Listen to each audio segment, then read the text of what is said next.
اسلام آباد میں سب کچھ تیار تھا، ہوٹل، سیکیورٹی، حتیٰ کہ وہ ماحول بھی جس میں بڑا ڈپلومیٹک بریک تھرو ہو سکتا تھا۔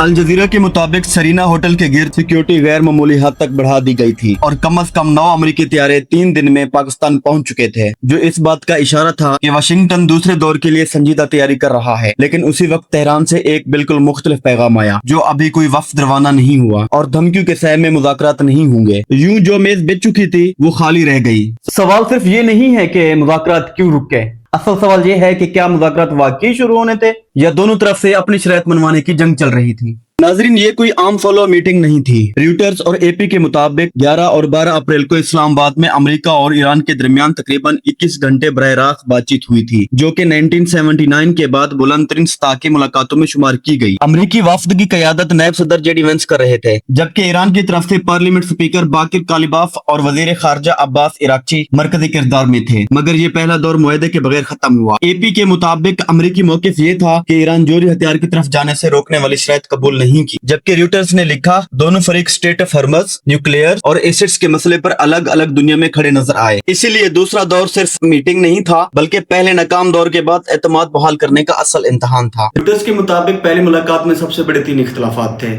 پہلے اسٹیٹ آف ہرمز، دوسرا ایران کا جوہری پروگرام، تیسرا اثاثے، پابندیاں اور جنگی نقصانات۔ ایران چاہتا تھا کہ بیرون ملک منجمد اثاثے جاری ہوں گے، جبکہ جنگی ریہیبلیٹیشن پر بات ہو اور خطے میں سیز فائر صرف ایران تک محدود نہ رہے۔ اس کے برعکس امریکہ کم از کم 2 فوری چیزیں چاہتا تھا: اسٹیٹ آف ہرمز میں جہاز رانی کی مکمل آزادی اور ایران کی انریچمنٹ کیپیسٹی اس حد تک محدود یا کمزور ہو کہ وہ ایٹم بم کی طرف نہ بڑھ سکے۔ اسٹیٹ آف ہرمز سے ریوٹرز نے یہاں تک رپورٹ کیا کہ تہران کے ایجنڈا میں اسٹیٹ آف ہرمز سے ٹرانزٹ فیس لینے کا تصور بھی شامل تھا، یعنی ایک طرف امریکہ راستہ کھلوانا چاہتا تھا، دوسری طرف ایران اسی راستے کو لیوریج بنانا چاہتا تھا۔ اگر امریکی مطالبات کو سادہ زبان میں سمجھا جائے، ان کا بنیادی ڈھانچہ یہ تھا: ایران اپنی نیوکلیئر لیوریج چھوڑے، اور ریوٹرز کے 19 اپریل کے مطابق بات چیت خاص طور پر ایران کے تقریباً 440 کلو گرام یعنی کہ 60% انرچ یورینیم پر مرکوز تھی، جو اگر مزید انرچ ہو تو کوئی جوہری ہتھیاروں کے لیے مواد بن سکتا ہے۔ اسی رپورٹ کے مطابق ایک پسندیدہ آپشن یہ تھا کہ یہ مواد IAEA کی نگرانی میں ایران کے اندر ڈاؤن بلینڈ کیا جائے، جبکہ دوسرا آپشن یہ تھا کہ کچھ مواد ملک سے باہر بھیجا جائے۔ 22 اپریل کی ریوٹرز کی رپورٹ کے مطابق یہ بھی آیا کہ ٹرمپ کا مطالبہ یہ تھا کہ انرچ یورینیم ایران سے باہر نکالا جائے تاکہ تہران اسے مزید ویپن گریڈ سطح تک نہ لے جا سکے۔ الجزیرہ کے مطابق مذاکرات کے دوران امریکی ٹیم نے ایک مرحلے پر 20 سال کی انریچمنٹ پاز تجویز کی، بلکہ ایران نے 5 سال کی کاؤنٹر آفر دی۔ یعنی امریکہ صرف ٹیمپریری کلیمنگ نہیں چاہتا تھا، وہ ایران کی اسٹریٹجک کیپیبلٹی پر بھی لمبی لگام لگانا چاہتا تھا۔ ایران کے مطالبات بھی اتنے ہی سخت اور لیئرڈ تھے۔ ریوٹرز کے مطابق تہران فروزن ایسڈز کی رہائی، جنگی نقصانات پر بات اور لبنان سمیت وسیع سیز فائر چاہتا تھا، لیکن پچھلے 48 سے 72 گھنٹوں میں ایران کی فوری ترجیح ایک اور چیز بن گئی: امریکی بحری بلاک کا خاتمہ۔ 21 اپریل کو ریوٹرز نے ایک سینئر ایرانین آفیشل کے حوالے سے رپورٹ کیا کہ ایران پاکستان میں امریکہ سے بات کرنے پر تیار ہو سکتا ہے، لیکن صرف اسی صورت میں جب واشنگٹن پریشر اینڈ تھریٹس کی پالیسی چھوڑ دے۔ اسی رپورٹ کے مطابق پاکستان امریکہ کو قائل کرنے کی کوشش کر رہا تھا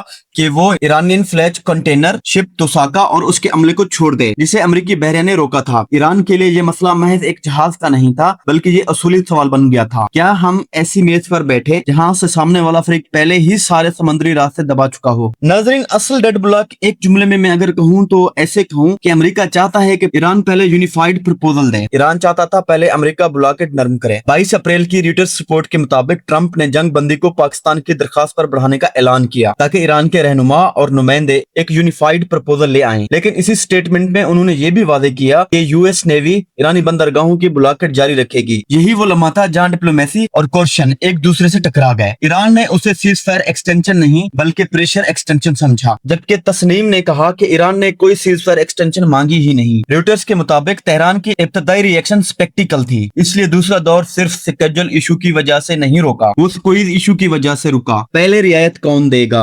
अगर एक वाक़या ने इस पूरी कोशिश को खराब बनाया तो वो तौसीका था। अल जजीरा के मुताबिक 20 अप्रैल को अमरीकी बहरा ने गल्फ ऑफ ओमान में ईरानियन फ्लैग कार्गो शिप तौसीका पर फायरिंग के बाद उससे बोर्ड किया जब वो 13 अप्रैल से जारी अमरीकी नेवल ब्लॉकेट को अबूर करने की कोशिश कर रहा था। ईरान ने उसे सीज फायर वायोलेशन कहा और जहाज, अमले और उनके खानदानों की रिहाई का मुतालबा किया। रॉयटर्स ने 21 अप्रैल को लिखा कि यही मामला ईरान के शिरकत के रास्ते की बड़ी रुकावट बन गया था। फिर अल जजीरा ने भी यही रिपोर्ट किया कि 22 अप्रैल तक अमेरिका ने एक दूसरे जहाज पर भी कार्रवाई की जो ईरानियन ऑयल ट्रेड से मुंसलिक था। यानी मुज़ाकरात शुरू होने से पहले समंदर में ऐसा सिग्नल गया कि अमेरिका प्रेशर कम करने नहीं बढ़ाने के मूड में है। इसके बाद अगर ईरान कहता है कि ये मुज़ाकरात नहीं सरेंडर की मेज है तो इस जुमले का पस मंजर समझ में भी आता है। दोस्तों, ये कहानी सिर्फ वाशिंगटन बमुकाबला तेहरान नहीं है। तेहरान के अंदर भी एक पुल एंड पुश चल रही थी। अल जजीरा के मुताबिक एनालिस्ट का कहना था कि IRGC ईरानी नेगोशिएशन टीम पर सख्त मौक़िफ़ अख्तियार करने के लिए दबाव डाल रही थी, खास तौर पर इस शर्त पर कि अमेरिका पहले नेवल ब्लॉकेट मुकम्मल खत्म करे। इस रिपोर्ट में जवाद हैरान ने कहा कि सीज फायर के दौरान टैंकर पर फायरिंग जैसे वाकयात ये दिखाते हैं IRGC का असर डिप्लोमेटिक टीम पर गालिब है। CFR ने भी 20 अप्रैल के तजज़िये में लिखा कि निस्बतन मोतदिल इराक़ची के बरक्स IRGC और हार्ड लाइनर हल्के ज्यादा इन्फ्लुएंशियल हैं और उन्होंने फॉरेन मिनिस्ट्री की इस बात पर भी तनकीद की थी कि स्ट्रेट ऑफ हॉर्मुज़ को सीज फायर मुद्दत में खोलने की बात क्यों की गई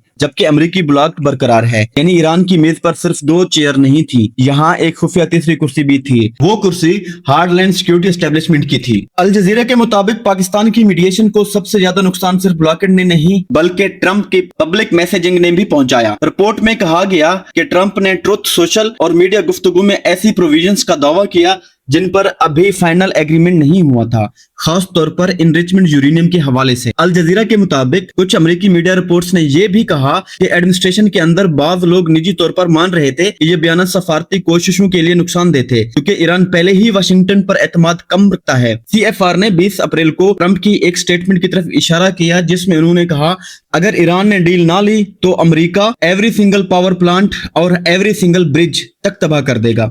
इस जबान का असर ये हुआ कि ईरान के लिए मुज़ाकराती मेज पर पीस टेबल से ज्यादा थ्रेट टेबल लगने लगी क्योंकि स्ट्रेट ऑफ हॉर्मुज़ सिर्फ ईरान का जोग्राफियाई नहीं बल्कि पूरी दुनिया की इकोनॉमी की नब्ज है। AP के मुताबिक पीस टाइम में दुनिया की तकरीबन 20% तेल और कुदरती गैस की तरसील इसी रास्ते से गुजरती थी। रॉयटर्स एंड CFR ने लिखा कि यही वजह है कि वाशिंगटन ने स्ट्रेट ऑफ हॉर्मुज़ के मसले को मुज़ाकरात के मरकज में रख रहा है। CFR के मुताबिक स्ट्रेट आम हालात में तकरीबन 130 जहाज रोजाना देखती है मगर ये रास्ता अमलन बंद है। रॉयटर्स की 22 अप्रैल की रिपोर्ट के मुताबिक जंग और वर्चुअल क्लोजर ने ग्लोबल रिसेशन के खदशात तक पैदा कर दिए हैं जबकि तेल की कीमतें तकरीबन $100 के करीब पहुंच चुकी हैं। अमेरिका की नजर में अगर ईरान इस चोक पॉइंट को ब्रिजिंग शिप बनाए रखता है तो वो सिर्फ रीजनल चैलेंज नहीं बल्कि ग्लोबल इकोनॉमिक ब्लैकमेल बन सकता है। इसलिए वाशिंगटन के लिए स्ट्रेट ऑफ हॉर्मुज़ खुलवाना सिंबॉलिक नहीं है, ये स्ट्रेटेजिक इमरजेंसी है। ईरान के लिए स्ट्रेट ऑफ हॉर्मुज़ महज एक बंदरगाही डिस्प्यूट नहीं बल्कि सर्वाइवल डॉक्ट्रिन का हिस्सा बन चुका है। अल जजीरा के मुताबिक तेहरान बेस्ड एनालिस्ट का कहना था कि ईरान का बुनियादी तसव्वुर ये है कि अगर वो अपना तेल बरामद नहीं कर सकता तो दूसरों को भी सुकून से बरामद नहीं करने देगा। इस रिपोर्ट में एक एनालिस्ट ने कहा अमेरिका अगर क्वाइटली चंद ईरानियन शिपमेंट्स अलाउ करे कि ब्लॉक को पब्लिकली खत्म करना जरूरी नहीं तो तेहरान भी शिपिंग में नरमी दिखा सकता है। यही CFR लॉजिक के ओपन फॉर ओपन तज्जिये में भी नजर आता है। दोनों तरफ से मैरीटाइम प्रेशर कम हो तभी असल न्यूक्लियर मुज़ाकरात के लिए वक्त और स्पेस मिल सकती है। ईरान समझता है कि जिस दिन वो स्ट्रेट ऑफ हॉर्मुज़ कार्ड छोड़ देगा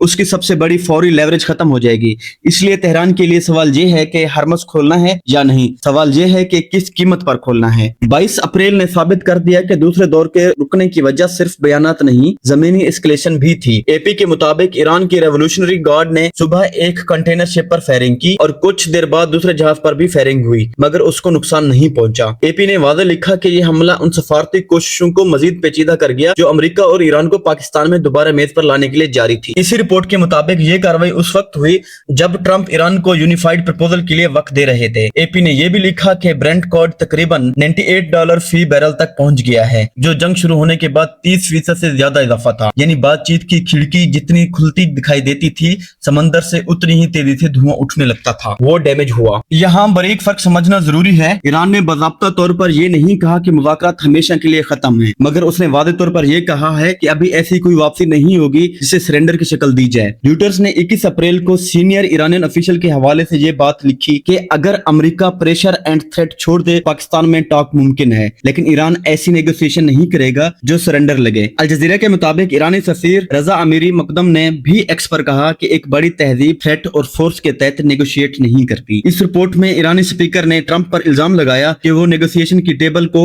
टेबल ऑफ सरेंडर में बदलना चाहते हैं। इसलिए दुरुस्त जुमला ये है कि ईरान ने टॉक को रिजेक्ट नहीं किया, बल्कि करंट टर्म्स पर टॉक को रिजेक्ट किया। अमेरिका ने भी अपने दावे से पीछे हटने की बजाय प्रेशर आर्किटेक्चर बरकरार रखी। रॉयटर्स के मुताबिक ट्रंप ने सीज फायर बढ़ा दी, मगर साथ ही वादे कर दिया कि यूएस नेवी ईरानी ट्रेड बाय सी की ब्लॉकेट जारी रखेगी। मजीद ये कि 22 अप्रैल की रॉयटर्स रिपोर्ट में आया कि ट्रंप ने बाद में सोशल मीडिया पर यह लिखा कि ब्लॉकेट हटाने से पीस डील की चांसेस खराब होंगे। पहले ईरान प्रपोजल दे, पहले यूरेनियम डील वादे करे, पहले मैरीटाइम थ्रेट कम करे, जबकि अमेरिका अपनी बुनियादी प्रेशर टूल्स बरकरार रखे। वाशिंगटन का हिसाब ये था कि अगर तेहरान वाकई जंग से थक चुका है तो वो कमजोर हालत में कंसेशंस देगा, लेकिन यही हिसाब डिप्लोमेसी की राह में सबसे बड़ा पत्थर बन चुका है। इस पूरी कहानी में पाकिस्तान का किरदार सिर्फ होस्ट का नहीं बल्कि एक्टिव मीडिएटर का रहा है। रॉयटर्स, एपी और अल जज़ीरा तीनों के मुताबिक पाकिस्तान ने सिर्फ पहला दौर मुमकिन बनाया, बल्कि दूसरे दौर के लिए भी अमेरिका से सीज फायर एक्सटेंशन की दरखास्त की। रॉयटर्स के मुताबिक ट्रंप ने खुलकर कहा कि ये पाकिस्तानी मीडिएटर्स एक्सटेंशंस की रिक्वेस्ट पर दी जा रही है। अल जज़ीरा ने इस्लामाबाद के ग्राउंड सीन्स की तफसीलात दी। सेरीना होटल के गिर्द हाई सिक्योरिटी का बंदोबस्त, अमेरिकी तैयारों की आमद और इस उम्मीद के साथ इंतजामात कि शायद आखिरी लम्हे पर ईरान का वफ्द आ जाए। मगर मीडिएशन की हद भी यही है कि पाकिस्तान वेन्यू दे सकता है, नैरेटिव सॉफ्टन कर सकता है, दोनों फरीकों को फेस सेविंग स्पेस दे सकता है, लेकिन ब्लॉकेट हटाना या न्यूक्लियर रेड लाइंस बदलना उसके इख्तियार में नहीं। पाकिस्तान का असल चैलेंज यही था कि दोनों को एक ऐसी जुबान दी जाए जिसमें दोनों खुद को फाते महसूस करें। यही वजह है कि ये सिर्फ एक पीस टॉक नहीं बल्कि overlapping Wars, sanctions and leverage system का नेगोशिएशन है। नाजरीन, इस वक्त कम से कम 3 रास्ते नजर आते हैं। पहला, सीएफआर के मुताबिक लिमिटेड मैरीटाइम डील, एक फार्मूला ओपन फॉर ओपन निकल सकता है जिसमें अमेरिका ब्लॉकेट नरम करे और ईरान हरमुज में शिपिंग प्रेशर कम करे। ये असल न्यूक्लियर मुज़ाकरात के लिए एक ब्रीथिंग स्पेस दे सकता है। दूसरा, मैनेज सेटलमेंट, मुज़ाकरात फॉर्मली ना हो मगर हर तरफ से स्टेटमेंट्स और मैरीटाइम इंसिडेंट्स जारी हैं, मौजूदा हालात इसके करीब है। तो नतीजा क्या निकला? ये कि मुज़ाकरात इसलिए नहीं रुके कि किसी एक फरीक को अचानक अमन से नफरत हो गई हो, वो इसलिए रुके क्योंकि दोनों फरीक मुज़ाकरात से पहले ही मुज़ाकरात का नतीजा तय करना चाहते थे। अमेरिका चाहता है कि ईरान यूनिफाइड प्रपोजल दे, यूरेनियम कंसेशंस और मैरीटाइम रिटायरमेंट दिखाए, जबकि वाशिंगटन अपनी ब्लॉकेट और प्रेशर बरकरार रखना चाहता है। ईरान चाहता है कि अमेरिका पहले ब्लॉकेट नरम करे, जब्तशुदा जहाज और अमला छोड़े, धमकी अमेज जबान कम इस्तेमाल करे और फिर बात हो। इसलिए असल बुरहान मीटिंग रूम में नहीं बल्कि प्री कंडीशंस के मैदान में पैदा हो, और जब प्री कंडीशंस खुद जंगी हथियार बन जाएं तो डिप्लोमेसी सिर्फ तस्वीर में ही नजर आती है, हकीकत में नहीं। अल जज़ीरा, एपी, रॉयटर्स और सीएफआर की ताज़ा तस्वीर यही बताती है, दूसरा दौर अभी मरा नहीं मगर जिंदा भी नहीं, वो दबाव और बदएतमादी के दरमियान लटका हुआ है।